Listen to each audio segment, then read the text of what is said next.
Salut à tous et bienvenue dans l'heure des tchatcheurs. Tout à l'heure, à partir de 15 h, les éléphants affrontent les hirondelles de Burundi. Et voici donc votre débat du jour, le sujet. Quel 11 Jean-Luc Gasset doit-il titulariser face au Burundi? À cette question, mes consultants, oui, vos tchatcheurs vont se muer donc en Jean-Luc Gasset pour nous constituer les 11 premiers entrants. Salut à vous, messieurs. Comment allez-vous? Salut Magat, ça va bien. Salut Magat. Ça va bien, l'ami Séverin? Ça va, super bien. Vous le savez, les sujets éléphants passionnent. Ne vous inquiétez pas, vous n'allez rien manquer de ce qui sera dit tout à l'heure entre Martial Gourou et Séverin. Mais pour cela, il faudra bien garder donc ces 10 chiffres qui arrivent. 27, 21, 59, 93, 99, 27, 21, 59, 93, 99. Gardez bien ce numéro au chaud et pour interagir avec nous d'ici une vingtaine de minutes. Messieurs, avant donc ce match Côte d'Ivoire-Burundi, on fait le point des joueurs donc présents à Marrakech avec des absences notables.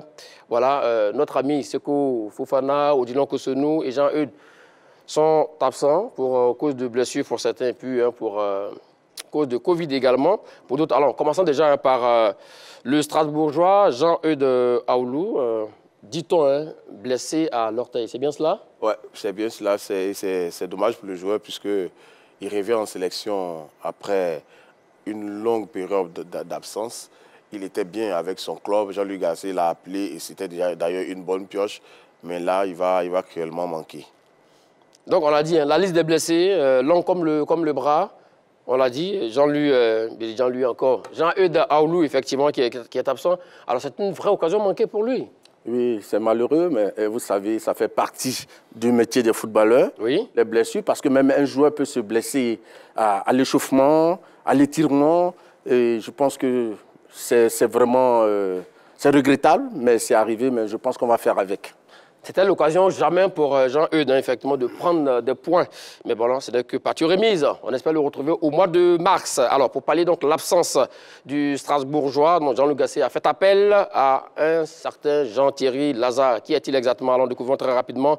Il a 24 ans, Union donc Saint-Gilloise donc de Belgique, poste milieu central, 23 matchs, toutes compétitions confondues cette saison. 2 buts, 5 passes décisives et puis il a joué 4 matchs avec les U23, finaliste d'ailleurs de la CAN U19 en Égypte en 2019. Alors, est-ce le bon profil pour apporter du dynamisme en milieu de terrain en l'absence des cadres? Depuis un certain moment, tout le monde parle d'avoir un milieu de terrain offensif avec une palette de numéro 10 et Amani Lazare peut jouer ce rôle-là. Il l'a déjà montré à KS Epen et il est encore en train de le montrer à l'Union Saint-Gilloise qui, il faut le dire, est l'équipe qui est en train de monter dans le championnat belge derrière le FC Bruges. Donc c'est une équipe costaude qui a manqué le titre il y a un an de cela, d'un tout petit poil. Donc, je pense que c'est une bonne pioche. Mais là, vous parlez de collectif. Quand vous parlez de l'équipe de Saint-Gilloise, vous parlez de manière... collective, mais, oui, mais Amani a sa patte. Il est le meilleur passeur de l'équipe avec ses 5 passes D. Donc, vous voyez qu'avec les U23 aussi, on a vu sa palette technique. Et vous vous rappelez, il n'y a pas longtemps, il avait dit que la sélection, c'était pour les méritants. Apparemment, il a été entendu par Jean-Luc Gasset. Il a été appelé en renfort. D'accord, effectivement. Alors, une chance à saisir de la part de Amani? Bon, moi, ce que je constate, c'est que c'est un footballeur qui est constant, qui est régulier dans son club. Il est titulaire parce que le nombre de matchs, quand j'ai vu les statistiques ce matin, je crois en championnat de Belgique, il est titulaire à 15 reprises et au niveau de la coupe... sur 23 matchs, hein? Oui, la coupe... de Belgique? Non, la coupe... Europa League. Europa League, pardon. Oui. Il a disputé 5 matchs. Il est aussi titulaire. Oui. Il a marqué 1 but en Europa League.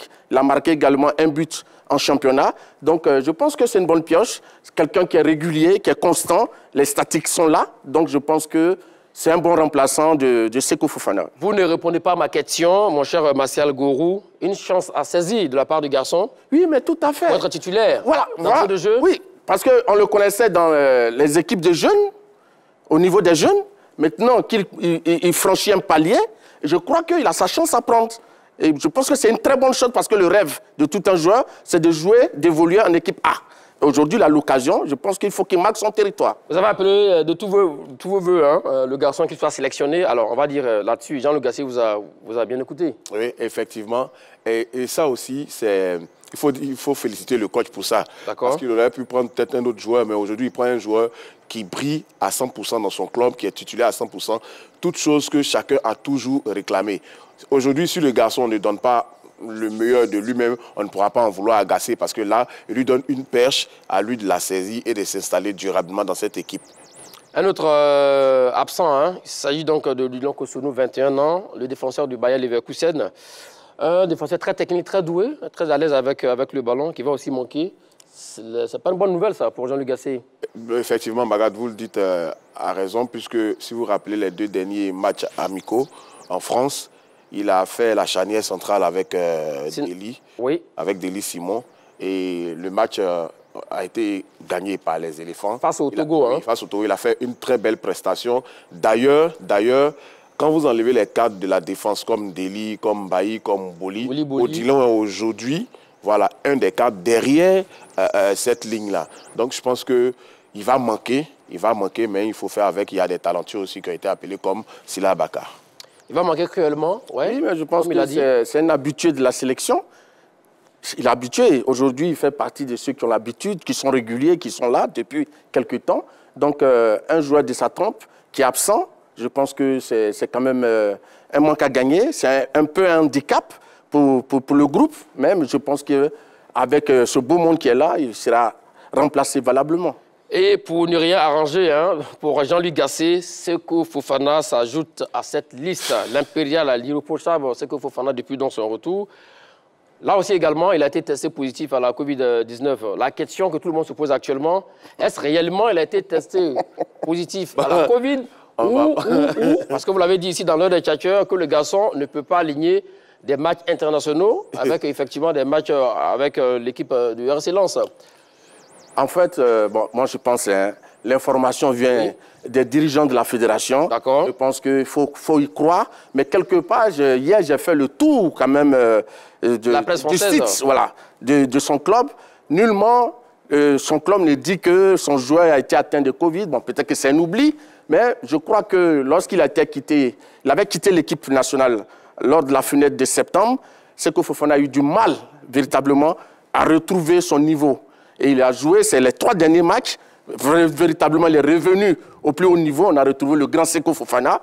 Mais je pense que c'est un peu malheureux parce qu'il avait marqué de son empreinte la fenêtre FIFA du mois de septembre. Et c'est une arme, vraiment une grande arme offensive de Jean-Luc Gasset qui va manquer lors de ce rendez-vous. Et je pense que c'est regrettable. Même si vous l'avez dit à l'époque également, hein, qu'il ne fallait pas qu'il ait les clés du jeu, qu'il ne méritait pas d'avoir tout de suite les clés du camion. Oui, j'assume et je le répète. Parce que le vrai problème, c'est quoi? Je ne doute pas de la qualité de Seko Fofana. Je dis qu'il trouve dans cette sélection des cadres. Donc, il lui revient d'être constant, d'être régulier pour qu'on puisse véritablement, pour qu'il puisse devenir le patron de cette sélection. Mais en 2 matchs amicaux, je pense que c'est un peu trop tôt de dire qu'on doit lui remettre les clés. Voilà ce que j'ai dit. Donc, ça, je l'assume et je maintiens ma position. Là-dessus, on est d'accord. Alors, ça se raconte aussi également que le garçon voudrait s'offrir des vacances, profitant bien sûr hein, de la période donc, du mondial. C'est bien cela, vous qui êtes aussi également. Hein. Écoutez, hier, j'ai entendu beaucoup de personnes dire que le match amical contre le Burkina n'est pas important, donc Seko est en train de ruser. Je ne pense pas. Non, le Burundi d'abord. Le Burundi. Donc, je ne pense pas. Le joueur actuellement dans une phase ascendante, je ne pense pas qu'il puisse s'amuser à refuser des sélections actuellement. Il a été absent longtemps, il est revenu, les Ivoiriens l'ont adopté, ils l'ont aimé. Il ne va pas jouer avec les sentiments des gens. Il est malade de la Covid, il va cruellement manquer parce que c'est le joueur qui, sur les 2 dernières années, a donné le plus de tonus au milieu des terrains. Nous l'avons vu contre le Togo, nous l'avons vu contre la Guinée. Il a été impérial. Il a marqué à chaque sortie durant cette trêve-là. Je pense qu'il va cruellement manquer. Mais les éléphants aussi, c'est ça. Il y a des joueurs interchangeables. On entend qu'un certain Akwoku va être appelé pour le remplacer. Ce n'est pas la même valeur, mais c'est quand même un élément. Mais Akwoku, il a été déjà appelé en sélection. Donc oui, s'il revient... Il revient à la maison, comme on le dit. Oui, effectivement, selon les infos qu'on a, il y a Akwoku et Agbadou qui sont en route pour les éléphants. La fédération n'a pas encore véritablement communiqué dessus, on va attendre que ça se fasse. Donc on va le dire, le pauvre Jean-Luc Gasset, hein, qui sera donc sans sa pièce maîtresse, Sékou Fofana. Alors là, ça devient un véritable casse-tête pour lui. Comment doit-il constituer son équipe désormais sur le milieu de terrain? Mais je pense que le milieu de terrain de la Côte d'Ivoire est quand même fourni. Hein. C'est vrai qu'il manque Sékou Fofana. Il y a Aoulou qui devait être là, qui n'est pas là. Franck Kessié qui n'est pas là. Mais Franck Kessié, il y a quand même, depuis la dernière fois, on savait qu'il n'était pas là. Mais je pense que ce milieu-là est quand même fourni. Et je crois que ceux qui sont là pourront valablement remplacer Sékou Fofana. Magat, je pense même que certaines blessures font que Gasset n'a plus de casse-tête chinois. Oui. Parce que vous voyez, au milieu, il y a Gbamé, il y a Seri, il y a Sangaré. Des cadres qui sont là, des potentiels titulaires. Aujourd'hui, je pense que, logiquement, Gasset doit avoir l'esprit tranquille. Il avait convoqué 5 milieux. Il y a 2 qui font défection. Il a appelé le jeune Amani qui arrive. Donc, ça fait 4. Donc, s'il fait... comme l'a dit peut-être avec Emmanuel Agbadou. Oui, s'il fait... Voilà, donc, bon, on n'avait pas cette information. D'accord. Mais donc, ça veut dire que, pour l'instant, il en a 4. Donc, je crois que, pour moi, c'est pourquoi je souhaiterais qu'il fasse un 4-3-3. Parce que s'il fait un 4-4-2, il aura un problème. Les 4 milieux seront automatiquement sur le terrain. Il n'aura personne sur le banc de touche. On va y arriver hein, tout à l'heure hein, pour vos compos, pour se battre face au Burundi. Une autre question rapidement avant donc de passer donc, au débat. Alors, on a dû le voir, hein, ces temps-ci, des blessés en cascade hein, dans toutes les sélections du monde, surtout pour ceux qui devront donc participer à la Coupe du Monde. Alors, pour ce match amical d'aujourd'hui et puis même le match du samedi, était-ce nécessaire pour organiser ce genre de match-là? Ce n'est pas le moment de faire reposer nos joueurs pour 2 semaines? Oh non, non. Je pense que les fenêtres internationales FIFA sont faites pour être meublées. Si la Côte d'Ivoire ne jouait pas de match amical... Mais toutes les nations n'ont pas de matchs amicaux. Oui, hein? je sais. Les Ivoiriens, tels que je les connais, diraient, mais pourquoi est-ce que nos joueurs sont au repos alors qu'on n'a pas de Coupe du Monde? Je pense que c'est une façon pour la fédération, pour Jean-Luc Gasset, de maintenir son groupe dans un état d'esprit. Parce que n'oubliez pas que notre CAN, c'est dans 1 an, dans un peu plus d'1 an pratiquement. Il faut maintenir tout le monde à flot. Le groupe, il faut voir les automatismes et tout ça. Je pense que c'est ce qui va être travaillé, même si les nations sont d'un tout petit calibre, selon moi. D'accord. Vous êtes d'avis avec lui? Oui, non, moi je pense qu'il fallait bien ces matchs amicaux-là, parce que nous sommes quand même dans un processus, engagés dans un processus. D'accord. Il y a une CAN qui pointe à l'horizon.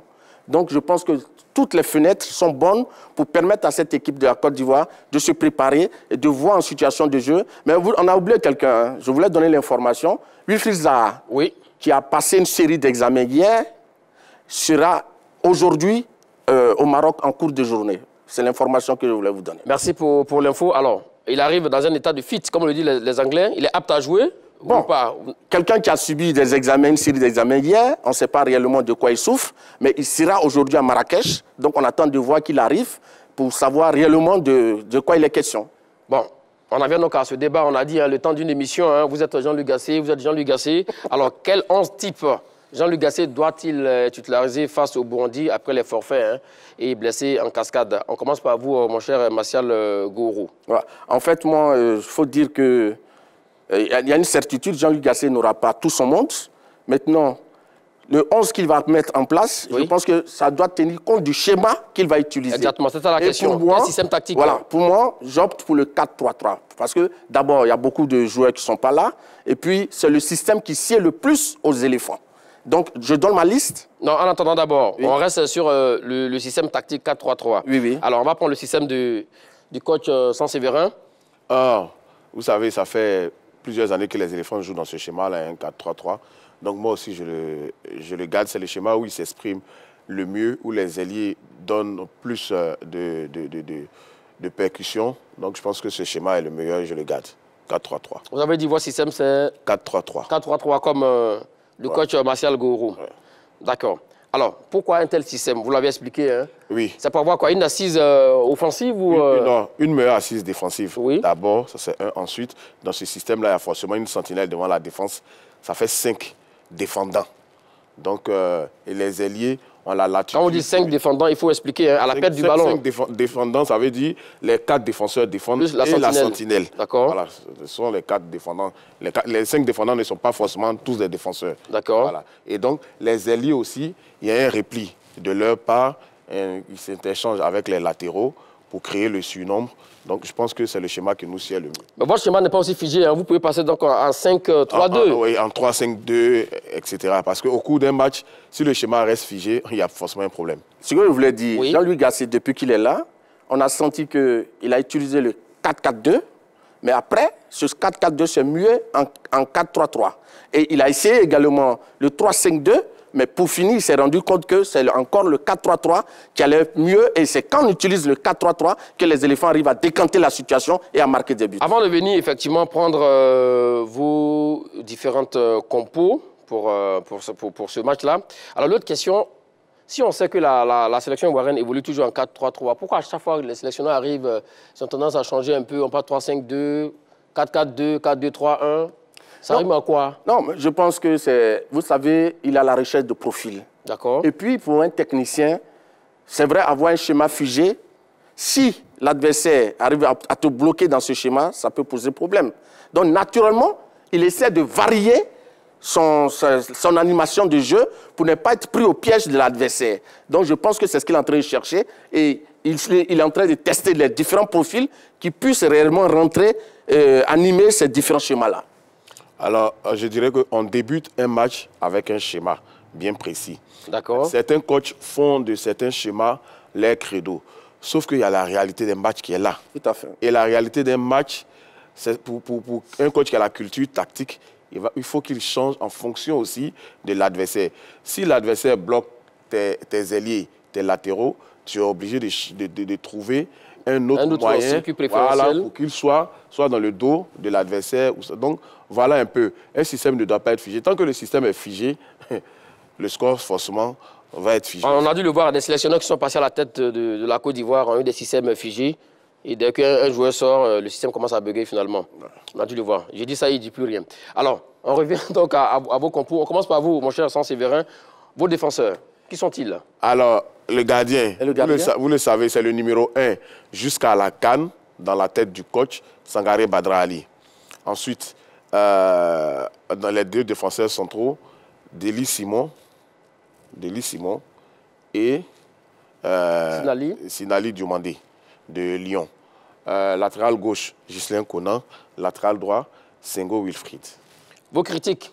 Bon, pour ces quatre défenseurs. Oui, bon, moi, ce que je veux retenir, parlant de Sinali Diomandé, oui. Je pense que, pour moi, hein, c'est quelqu'un qui est très fougueux, c'est quelqu'un qui aime beaucoup poser les tacles, et pour un défenseur central, ça peut causer beaucoup de fautes. Et surtout, dans la surface de réparation, ça peut occasionner un pénalty. Donc, je préfère la paire, chose Délissimo, qui est quand même un bon récupérateur, quelqu'un qui fait de bonne couverture et qui est un gaucher. Il peut jouer sur le côté gauche. Donc, je le préfère. Et avec Sila Abakar. Donc, voilà. Maintenant, sur les côtés, pour les latéraux, je prends Serge Aurier du côté droit. Parce que, pour moi, Serge Aurier, il était dit qu'il n'avait pas de temps de jeu. Heureusement qu'il revient dans son club à Nottingham. Il a fait même un bon match la dernière fois face à Crystal Palace. Crystal a gagné. Serge a sorti le grand jeu. Donc, je le préfère parce qu'on a vu Sengo lors de l'autre fenêtre qui a été essayé avant Serge, mais il n'a pas vraiment convaincu. Maintenant, s'agissant du poste de latéral gauche, je préfère, comme il a dit, Ghislain Conan, parce qu'il est quand même expérimenté. Et je voudrais qu'on le revoie parce qu'il joue quand même dans le golf, qui n'a pas le même niveau que les championnats européens. Donc, il faut le revoir pour voir sa forme du moment. Donc, voilà un peu mes choix. Avant de continuer, vous avez, en offre, lorsqu'on préparait l'émission hier, parlé de Wilfried Sengo. Je suis surpris de savoir, vous parlez de Serge Aurier. Non, j'ai dit Wilfried Sengo. Alors vous avez à droite. Sengo? Oui, à droite. Voilà, exactement. J'ai un problème avec... Et pourquoi Wilfried Sengo à la place de Serge Aurier? Parce qu'il est plus frais. D'accord. Et pour moi, c'est notre Hakimi. Il suffit de le mettre en confiance. Il est meilleur que Serge Aurier. Pour ceux qui nous suivent, tout le monde ne sait pas qui est Hakimi. Achraf Hakimi, c'est le latéral droit du PSG qui a été formé au Real Madrid. Donc, j'ai un problème avec la compo de Martial. Il n'a pas encore donné sa compo. Nous sommes en train de décortiquer. Les défenseurs. Oui. J'ai un problème avec les défenseurs, notamment avec deux. D'accord. Rien à dire au niveau du talent de Sila Abakar, mais je ne vois pas deux gauchers associés dans l'axe. Mais ce n'est pas nouveau. Je sais que ce n'est pas nouveau, mais ça va nous créer un problème. D'autant plus que lui-même, il dit Deli va jouer sur le côté gauche parce qu'il est gaucher. Et Abaka, il est gaucher, il va jouer sur le côté droit, soit le côté de Aurier. Il a mis Aurier. Aurier, ça fait 2 ans que le maître n'a pas réussi un seul centre. Ah, on regarde les mêmes matchs des éléphants? Oui, moi je le sors Aurier à 90%. Comme le disent les Français, ces centres sont pourris. Non. Non, ça c'est vrai, il n'y a pas vous laissez dire ça sur le capitaine de la sélection ivoirienne quand même. Non, voilà. là on parle de ces centres, on ne parle pas d'autres. Oui, oui, effectivement, donc, mais centre pour moi, c'est trop fort. Et puis, sur les 2 dernières saisons, il n'est pas en pleine possession de ses moyens. C'est vrai que la dernière fois, pour certains Ivoiriens, Wilfried Senghor n'a pas satisfait. Mais je dis qu'à ce poste-là, aujourd'hui, la référence en Côte d'Ivoire, c'est Wilfried Senghor. Il suffit de lui donner plus de temps de jeu. J'ai l'impression que Sans Séverin, il aime bien l'histoire. Parce que Wilfried Senghor, c'est de l'histoire dans son club. Oui, c'est vrai, il a des performances. À Torino, oui. Mais pour ce qu'on a vu dans cette équipe de Côte d'Ivoire... Sur le dernier match. Il ne vous a pas encore convaincu? Non, pas du tout. Ah, non. Pour moi, honnêtement, non, faut avoir l'honnêteté de le dire. Sur les derniers matchs, Senghor a été préféré à Serge Aurier qui n'avait pas de temps de jeu. Mais on a vu qu'il était vraiment en deçà des espérances. Ça, il faut avoir l'honnêteté de le dire. Et Serge Aurier, qui n'avait pas de temps de jeu, quand il est venu, il a donné plus que Wilfried Senghor. Et ça, c'est un fait indéniable. Effectivement, Serge Aurier revient vraiment à son meilleur niveau. Et il revient en plus à son meilleur niveau. La preuve, il a sorti un grand match lors de l'une des dernières journées, je crois, la 15e, face à Crystal. Ils ont gagné, et donc, il a été l'un des meilleurs à son poste, et tout comme Willy Boli. Donc je pense que Serge Aurier, aujourd'hui, il faut le revoir. Et c'est le capitaine, je pense qu'il mérite ce poste-là. Lors de la dernière fenêtre, Wilfried Senghor, comme il est dit, n'a pas donné la pleine mesure de son potentiel. Bon, même si je me mène de son côté, il faut savoir qu'il revenait de blessure. Là, depuis ce match jusqu'à maintenant, il est en pleine forme. Et un Wilfried Senghor en pleine forme, rappelez-vous, juin 2021, match amical au Ghana. Tout le monde dans le stade a cru que le latéral droit ivoirien était un attaquant. Oui. Il était tellement dans la surface au même titre que Allaire. Je dis que ce défenseur-là, maintenant qu'il a corrigé ses lacunes défensives, son potentiel est tout ce qu'on peut rechercher dans le football moderne. Mais pour le moment, là, on le prend en tant qu'un défenseur. Oui, mais il est défenseur. Il va savoir défendre déjà. Oui. Un latéral droit, oui, il va défendre correctement. Oui. Il va surtout être d'un apport offensif indéniable. Et c'est de ça qu'on a besoin aujourd'hui dans le football moderne. C'est pour ça que le sélectionneur du Brésil vous prend Dani Alves pour aller à la Coupe du Monde. Ah, même à 42 ans. Écoute, Monsieur Magat, je vais dire que quand on veut prendre la forme du joueur par rapport à un poste pour le titulariser, c'est en fonction des dernières performances à ce poste et dans cette équipe-là. Mais quand on voit les dernières performances des 2 latéraux droits, je crois que Serge Aurier est au-dessus de Wilfried Senghor. Donc, à partir de ces éléments-là, pour moi, Serge Aurier doit être le titulaire du côté droit. Non, le débat est clos sur le côté droit. Serge Aurier pour vous Wilfried Senghor. Alors, sur vos 4 défenseurs, vous parlez de Sylla Baka. Oui. Jean-Luc Gasset ne l'a-t-il pas vu suffisamment? Non, je ne crois pas. En jeu? Non, je ne crois pas. Je pense qu'il mérite d'être encore revu. Parce qu'il a dit tout à l'heure, c'est vrai, il est gaucher comme Deli Simon. Mais je me dis, lui, au moins, il sait jouer, rester debout. Il sait rester debout. Contrairement à qui, à Deli? Oui, non, je parle par rapport aux choses à Sinali Diomandé. Oui, les Sinali Diomandé. Je dis que c'est des gars fougueux qui rentrent en contact. Et quand vous avez des joueurs intelligents, quand l'adversaire... Les défenseurs comme ça, c'est bon aussi, mais c'est dangereux aux attaquants. Quand l'adversaire le sait, ils envoient des joueurs qui provoquent balle au pied, ça va occasionner des fautes. Et puis, ils demandent à leurs joueurs, dépasse-le. Quand tu le dépasseras, c'est sûr qu'il va te rentrer dedans, ça va occasionner un penalty. Donc, je pense que par rapport à ça, je préfère Sylla Baka.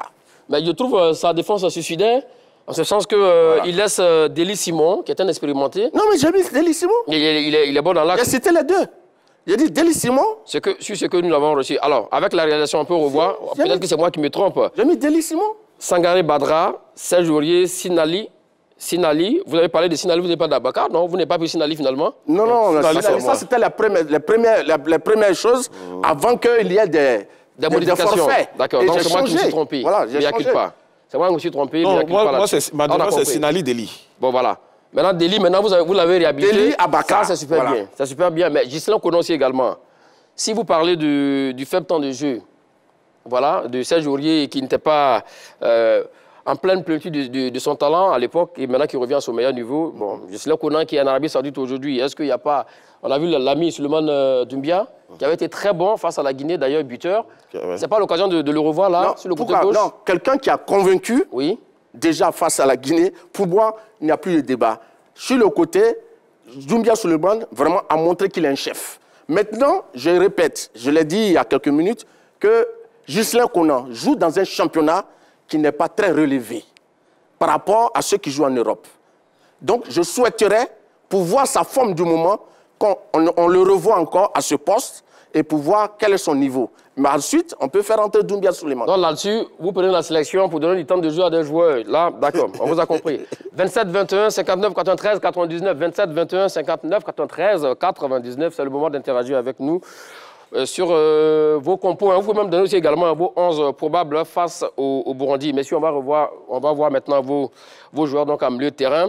Alors, l'ami Martial Gorou, vous avez parlé de Jean-Philippe Gbamé, oui, devant la défense. Oui. Serge Jean-Michael, oui, en numéro 8, ouais, et puis Sangaré en numéro 10. Ouais.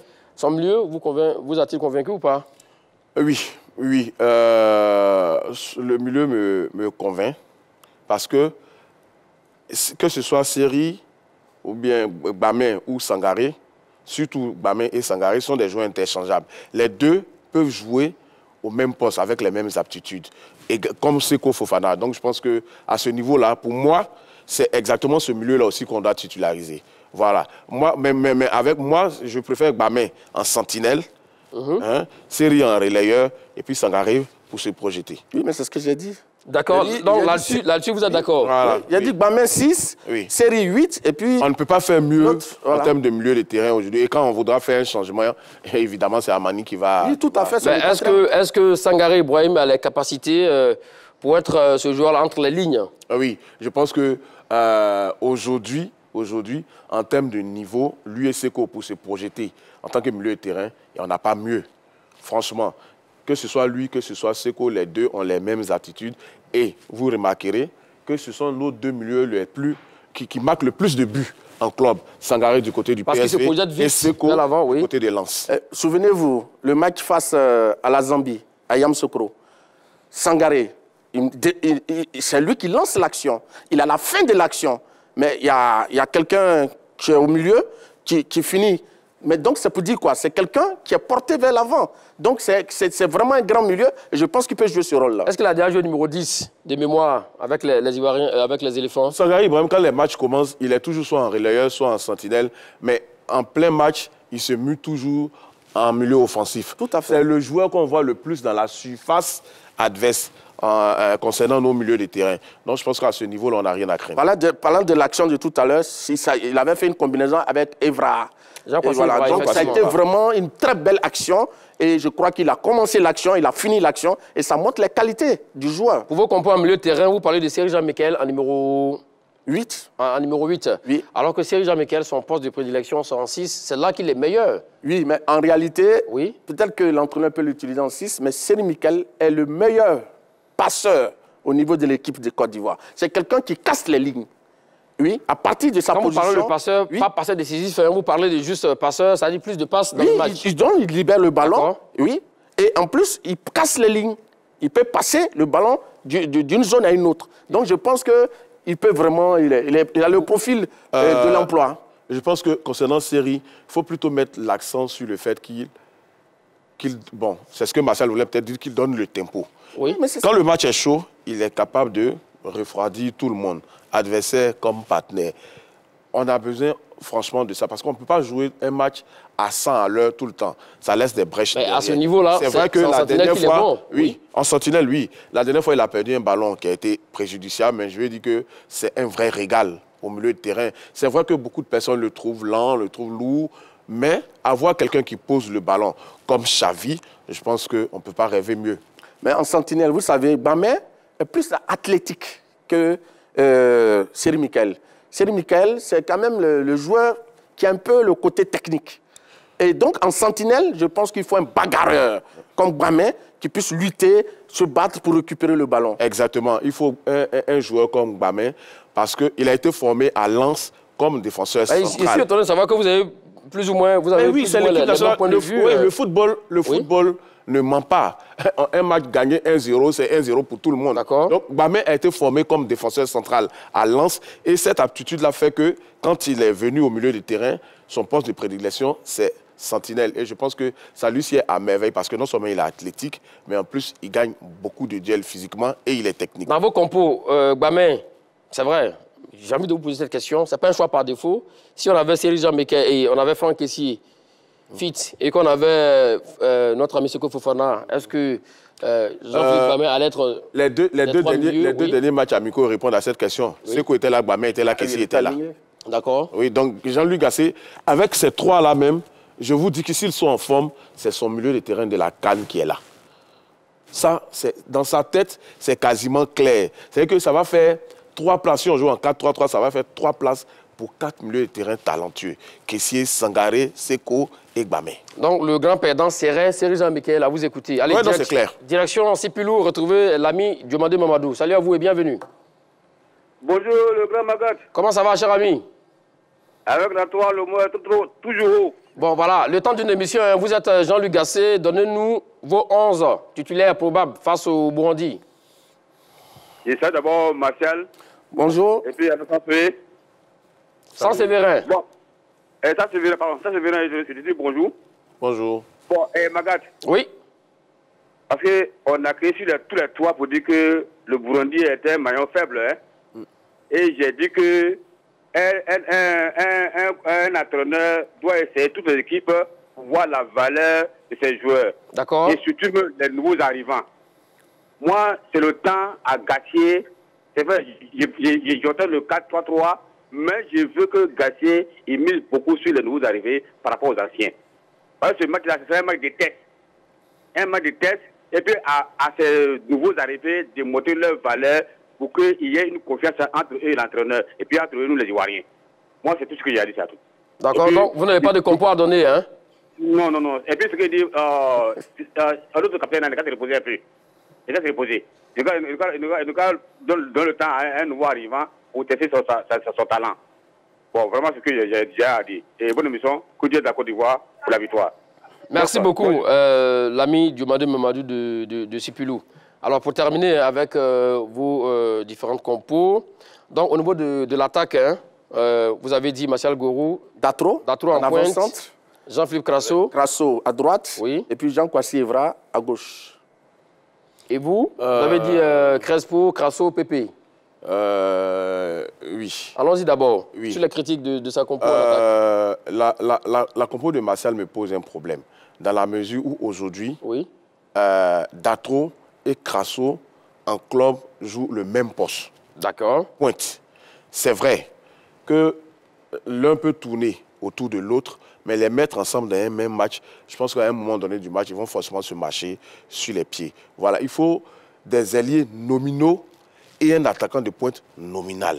C'est dans ce sens que moi, je mets Pépé, je mets Gradel et je mets Crasso. Et je précise que Gradel est là parce que Zar, j'ai appris qu'il avait un contretemps. D'accord. Voilà. Ce que je voulais dire... Avant de prendre votre réaction, mon cher Martial Gourou, direction à Bengourou, retrouver M. Kone Kima. C'est bien cela? Oui, c'est ça. Salut à vous et bienvenue. Alors, vous êtes si vous êtes Jean-Luc Gasset aujourd'hui face au Burundi, vous mettez qui comme joueur, les 11 joueurs d'entrée de jeu face au Burundi? Allez, on vous écoute. D'accord, merci Magat. Bonjour à toi, Sans et Gourou. Bonjour. Bon, si moi je suis aujourd'hui je me mets dans la peau de Jean-Luc Gasset aujourd'hui. Oui. Voilà, comme nous sommes à un match amical et puis il faut commencer à préparer déjà son équipe. Déjà, on a plusieurs fois vu Badra Sangaré dans les buts. D'accord. Je vais le faire à soi aujourd'hui. Et puis, donner la chance au petit Fofana Issa. Issa Fofana du Al Hilal du Soudan. D'accord. Voilà, Fofana Issa. Maintenant, les deux latéraux, je vais prendre Sengo. D'accord. Latéral gauche, le petit qui joue à Bruges, là, en Belgique, là. Sila Bakar, latéral gauche. Voilà, Sila Bakar, latéral gauche. Dans l'axe, je prends ceux qui sont là, nous allons faire avec. On va prendre Sinali Diomandé et puis Denis Simon dans l'axe. D'accord. Maintenant, au milieu de terrain, je vais opter pour Bamen comme sentinelle, Serija Mikael et comment il s'appelle Sangaré, oui. Voilà, Sangaré Brem. Maintenant, en attaque, il faut déjà commencer à chercher le successeur de notre vélo. Sébastien Allain. Voilà, attaquant ça, Allain qui n'est pas là aujourd'hui. Il faut mettre soit Konaté Karim ou soit Fofana Datro devant. Et vous savez qu'étant que sélectionneur, on n'a pas le temps de choix, hein, vous choisissez Datro ou Konaté. Ok, je vais donner la chance déjà à Konaté Karim. Voilà. Puisqu'il a déjà le parfum de la sélection, il a plusieurs fois joué, mais il n'a pas eu assez de temps. Donc on peut lui donner la chance de pouvoir montrer ce qu'il est capable de faire. Konaté Karim, maintenant, comme ailier, nous allons prendre Ifriza et Evra, pour moi. Za et Evra. D'accord. Comme ailier. Voilà. Merci beaucoup, l'ami Koné Kima. Alors, merci, donc... je devais rebondir. Hein. Oui, avant de vous donner la parole, on va discuter un peu rapidement, hein, en 20 secondes, sa compo. Il dit qu'il laisse la place à Issa Fofana, au niveau du poste de gardien. Là, je suis d'avis avec lui, c'est un match amical face au Burundi. Sengo à droite, Sila Baka à gauche. Ça, par contre, c'est une nouveauté pour lui. Voilà. Ça, c'est bon aussi également. Hein. C'est bon d'essayer de jouer à un autre poste. Il a essayé à ce poste en début de championnat. Bon, voilà. Ça n'a pas marché. Ça a bien marché, mais bon, il est plus à l'aise en défense centrale. Voilà. D'accord. Maintenant, nous sommes au niveau des attaquants avant qu'il n'appelle. Donc, il parle de Jean-Yves Kwasi. Oui, moi je dis, vous savez, on est quand même à la recherche de profils. D'accord. On est en train de préparer une compétition. Il y a des cadres. Un joueur comme Pépé, un joueur comme Max Gradel sont des cadres de l'équipe. Aujourd'hui, pour moi, un garçon comme Evra Kwasi, on a vu que lorsqu'il joue, c'est celui-là même, il est le seul piston qui met les ballons dans la bouteille. C'est-à-dire que dans la surface de réparation. Mais pourquoi il n'est pas sur votre liste? Mais je l'ai mis, c'est dans la deuxième liste. Vous avez retenu la première liste d'hier. Attendez un instant. La dernière liste, il est dedans. Je l'ai mis dedans. La liste actualisée. Oui, actualisée. Parce que je n'avais pas l'information sur les différents forfaits. D'accord. Et j'ai envoyé une nouvelle liste. Non, c'est ça, c'est ça. Voilà. Donc, je le préfère. D'accord. Donc, vous êtes d'accord avec M. Koné Kima? Oui, tout à fait. Maintenant, de l'autre côté, Crasso, c'est vrai, c'est un avant-centre. Mais lors du match face à la Zambie, on a vu qu'il était beaucoup sur le côté. Il a beaucoup percuté. Et on a vu que là-bas, il a fait quand même un bon abattage. Donc, à ce niveau, je pense qu'on peut le décaler. Maintenant, s'agissant de Datro, 15 buts pour la première partie de la compétition. Et on le compare à Erling Haaland. Et il a joué, il joue dans le club où il était Haaland. Et là encore, la petite histoire. Donc, il a pris un peu de potion magique. Oui, la petite histoire pour plaisanter. Il habite la maison que Haaland habitait quand il était à Molde. Ah, on comprend maintenant. Voilà, c'est pour dire qu'il a quand même de la qualité, il a du talent. Il faut qu'on le voit aujourd'hui en situation de jeu. Et parce qu'on a la recherche d'un véritable finisseur, d'un véritable tueur. Et surtout, le garçon, on a failli le perdre. Hein. Il était en train de... La Norvège était en train donc, effectivement de chercher à l'enrôler. Hein. Oui, il fait des merveilles. De tous les attaquants qui ont été pris, c'est celui qui entre but, passe décisive et impact dans le jeu, c'est celui qui donne le plus. Voilà, donc je pense que c'est bon, mais la jeunesse fait que je préfère qu'on le ménage encore et que Crasso, qui est vraiment une valeur sûre, un peu plus expérimentée, soit là.